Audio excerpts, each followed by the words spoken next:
שלום וברוכים השבים לעוד סרטון שלי.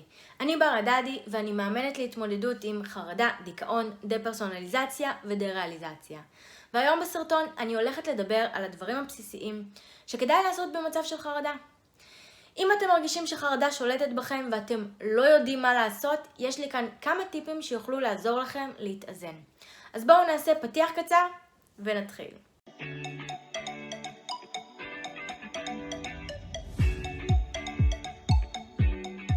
אנחנו חיים בעולם מאוד לחוץ, ולפעמים קורים כל מיני דברים שמכניסים אותנו לחרדות.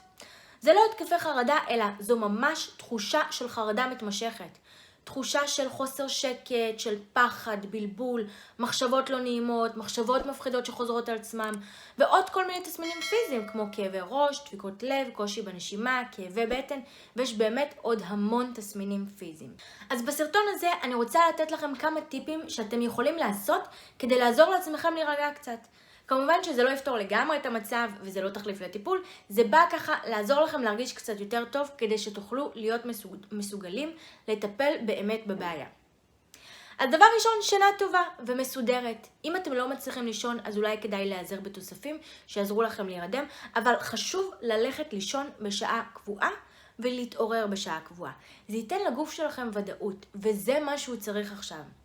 חוץ מזה, עייפות מגבירה חרדה, ולכן חשוב לישון טוב כדי לעזור לגוף להירגע. דבר שני שמומלץ לעשות זה להיצמד לתפריט תזונה מאוזן. כשאנחנו יום אחד אוכלים 2,000 קלוריות ויום אחד 1,000 קלוריות, הגוף שלנו נכנס לסטרס. הוא פוחד שלא נכניס מספיק מזון, מספיק אנרגיה, ואז הוא יקרוס, ואז הוא מתחיל לפעול על מצב חירום.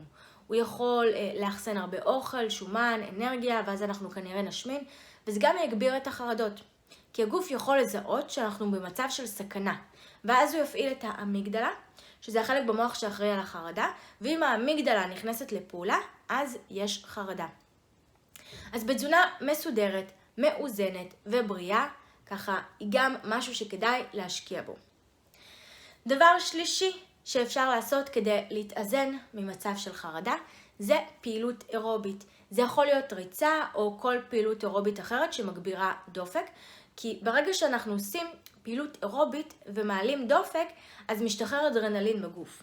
אבל גם מתפרק אדרנלין בגוף, וזה עוזר לגוף לפרק את ההורמונים שמשתחררים בגוף בזמן חרדה, וגורמים לכל התסמינים הפיזיים שעושים לנו ממש לא טוב.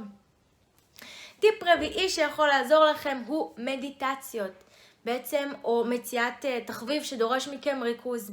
מדיטציות עוזרות להאט את קצב המוח ולהתרכז ברגע. זה בעצם אימון למוח, וזה יוכל לעזור לכם להירגע.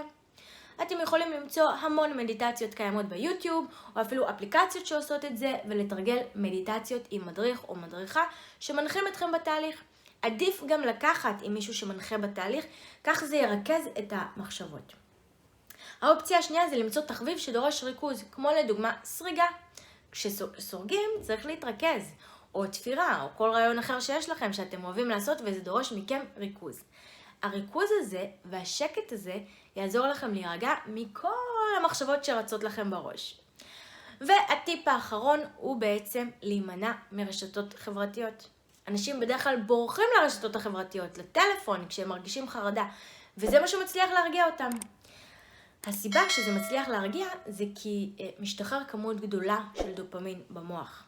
הבעיה שזה מכניס את המוח לקצב מהיר, ושחרור גבוה של דופמין שלא יכול להשתחרר מדברים שקורים במציאות. ואז נוצרת תלות והתמכרות בטלפון. בעיקר אני ממליצה להפחית עם טיק טוק, כי הכל מאוד מהיר שם, וכל כמה שניות אתם מקבלים ריגוש חדש ומסקרן, וברגע שאתם מפסיקים, הגוף יכול להגיב בחרדה, כי הוא מתמכר לכמויות הדופמין שמשתחררות בזמן שאתם עם הטלפון, וכשאתם לא עם הטלפון, הוא רוצה את הכמויות האלה שוב. והכמויות האלה הן משהו שאי אפשר באמת לקבל במציאות בקצב הזה. אז מומלץ מאוד להפחית את הכמות, את השימוש, ואפילו לקחת הפסקה מזה, כדי לעזור לכם רגע להתייצב ולהירגע. ובכללי, אני ממליצה להשתמש בזה בפיקוח ותחת זמן מוגבל. רשתות חברתיות זה ממכר, והבעיה היא שאף אחד לא מרגיש שזה ממכר. ואז נראה לנו שאנחנו בשליטה על זה, אבל אנחנו לא. אם אתם רוצים להתעדכן בתכנים נוספים בנושא חרדה, דיכאון, דה-פרסונליזציה ודה-ריאליזציה, לחצו יירשם כמנוי כל יום שאני עולה סרטון חדש בערוץ. אם הסרטון הזה עזר לכם, לחצו לייק כדי שיוכל לעזור גם לאחרים, ואתם יכולים להשאיר תגובה ולפרגן. יאללה, אז נראה אתכם בסרטון הבא. ביי!